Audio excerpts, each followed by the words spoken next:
사도행전 21장 37절에서 22장 11절까지 말씀 함께 읽겠습니다. 바울을 데리고 영내로 들어가려 할 그때에 바울이 천부장에게 이르되 내가 당신에게 말할 수 있느냐? 이르되 내가 헬라 말을 아느냐? 그러면 내가 이전에 소요를 일으켜 자객 4,000명을 거느리고 광야로 가던 애굽인이 아니냐?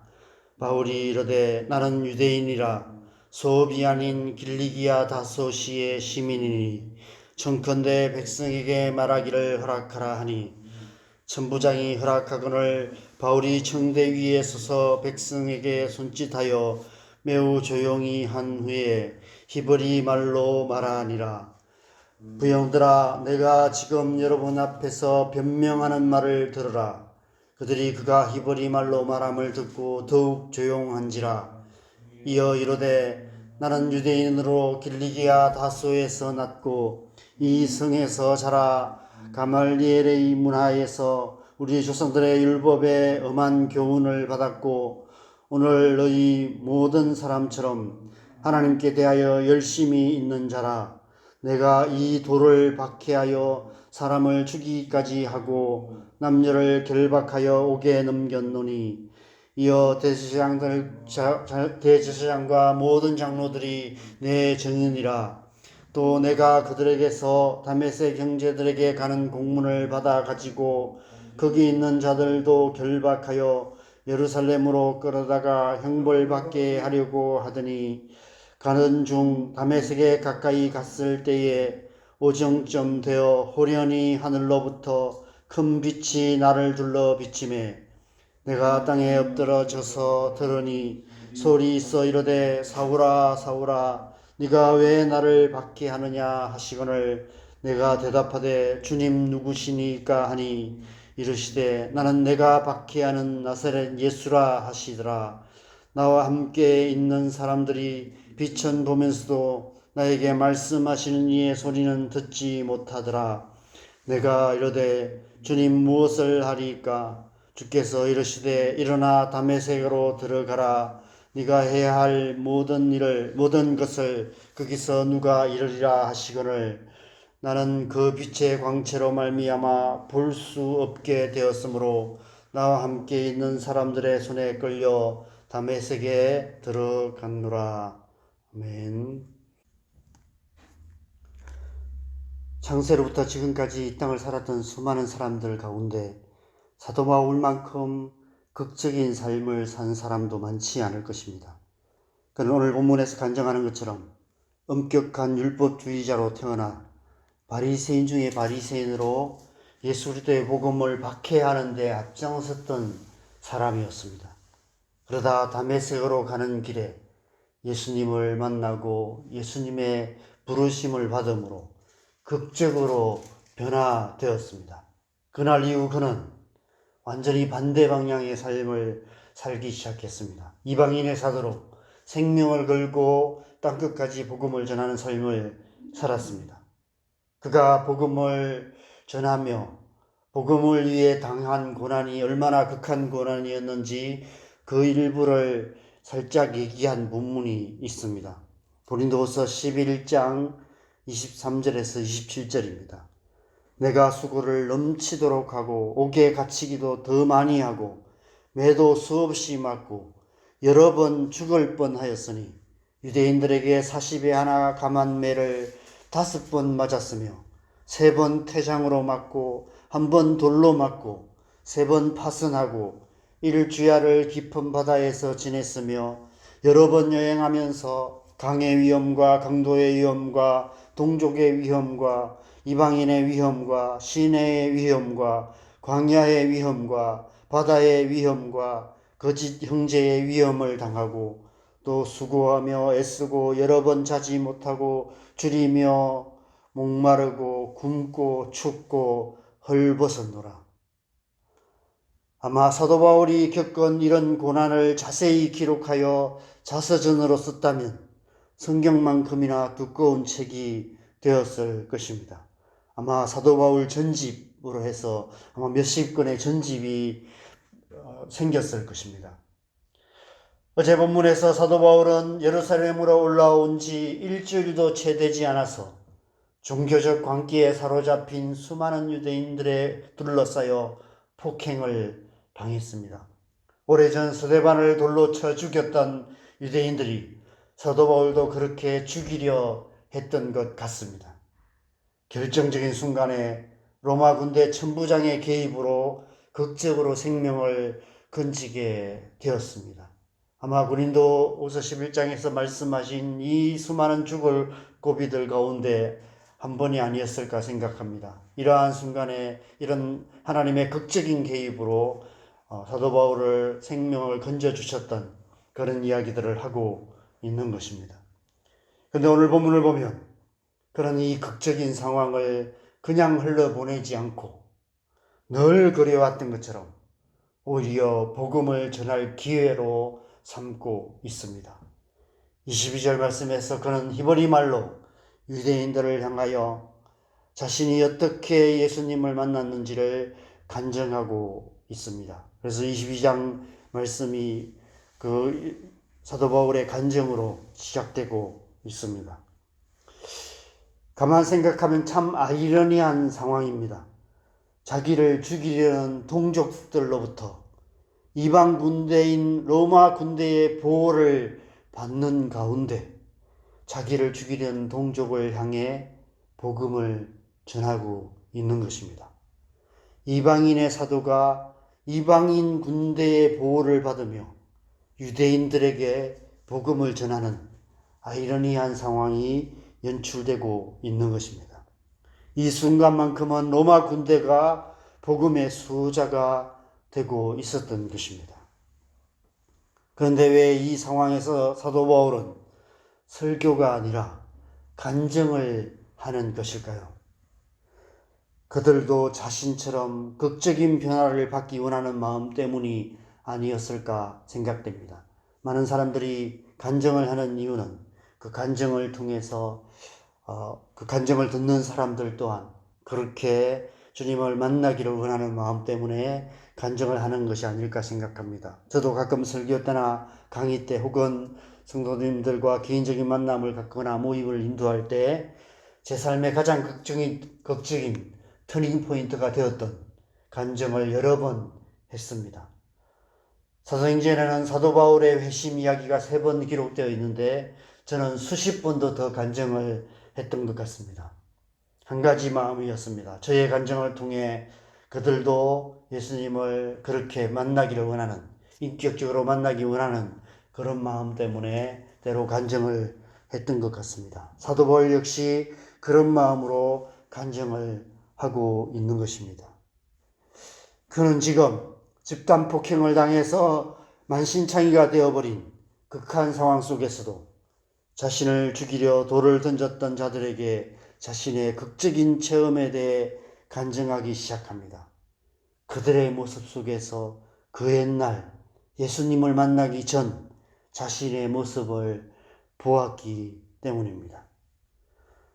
송유희 시인 간증 집회에서 주님을 인격적으로 만나 변화되었던 저의 간증이 제 인생에서 가장 극적인 이야기, 가장 소중한 이야기였던 것처럼 사도 바울의 이 간증 역시 그의 인생의 수많은 이야기들 가운데서 가장 소중한 이야기일 것입니다.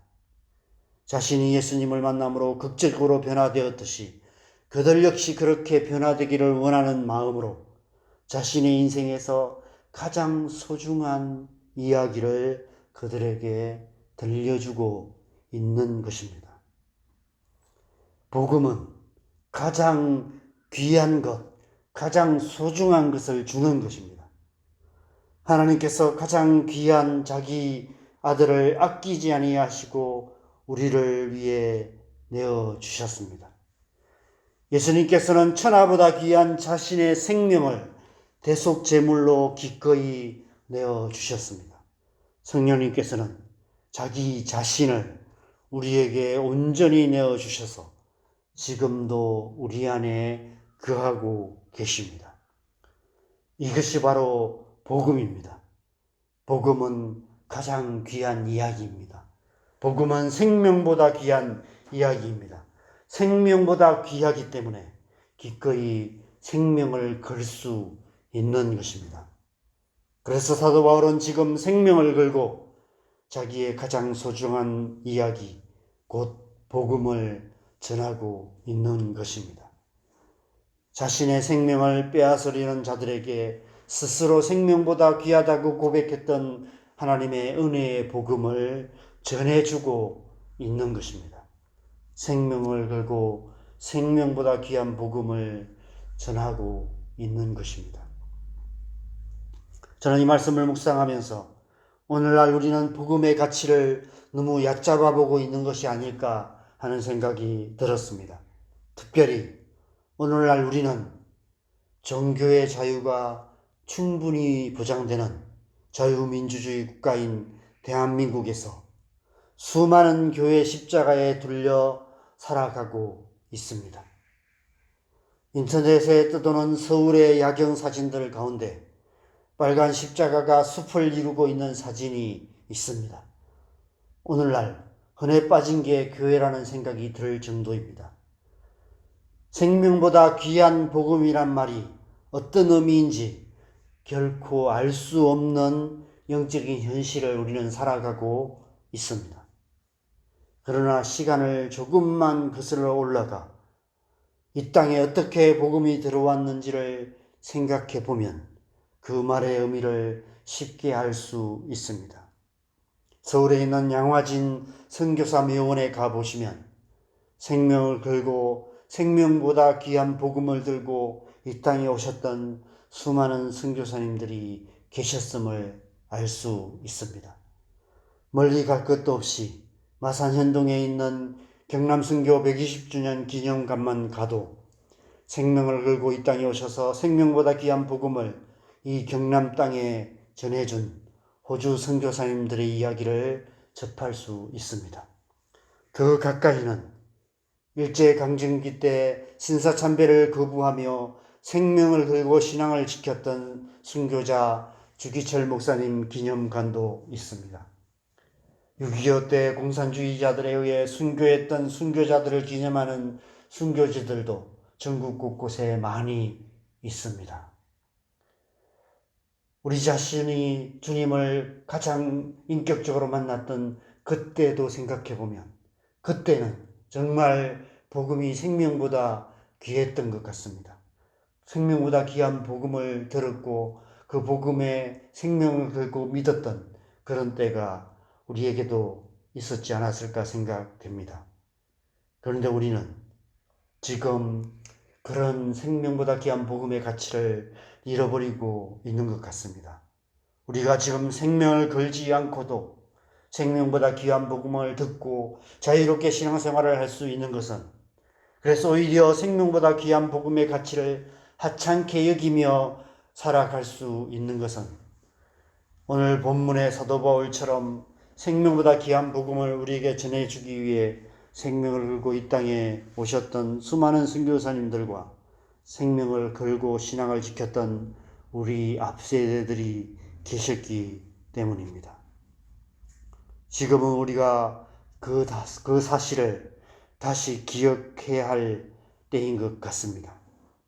생명보다 귀한 복음의 의미를 다시 되새겨야 할 때인 것 같습니다. 6월달이 호국 보훈의 달이죠. 이 달에 우리는 우리에 앞서 생명 걸고 이 땅에 오셔서 복음을 전하고 순교했던 우리 앞세대들을 다시 기억해야 할 그런 때가 아닐까 이런 생각이 듭니다. 그래서 우리 또한 그렇게 생명을 걸고 생명보다 귀한 복음을 이 땅 가운데서 살아낼 뿐 아니라 온 땅과 열방에 전해야 하지 않을까 이런 생각이 들었습니다. 예수님께서 명하신 대로 땅 끝까지 이르러 예수 그리스도의 복음의 증인이 되어야 하는 것입니다. 이 새벽 시간이 저와 여러분 안에 생명보다 귀한 복음의 의미가 다시 되살아나는 귀한 시간 되기를 소망합니다.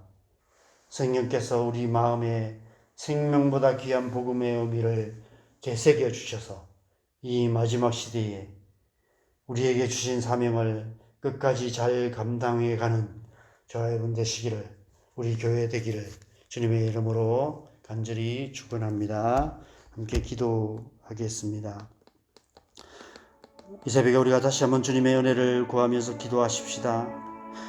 하나님의 성령의 은혜를 구하시면 좋겠습니다.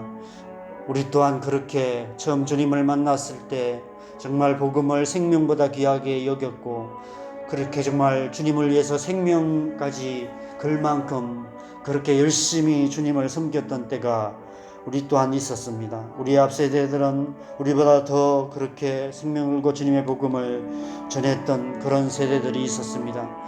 그 그런 시간들, 그런 사람들, 그런 희생, 그런 생명을 건 복음을 향한 열정, 사도 바울처럼 그렇게 생명을 걸고 주님의 복음을 전했던 그런 하나님의 사람들로 말미암아 우리가 오늘날 자유롭게 이렇게 신앙생활을 할 수 있는 것 같습니다.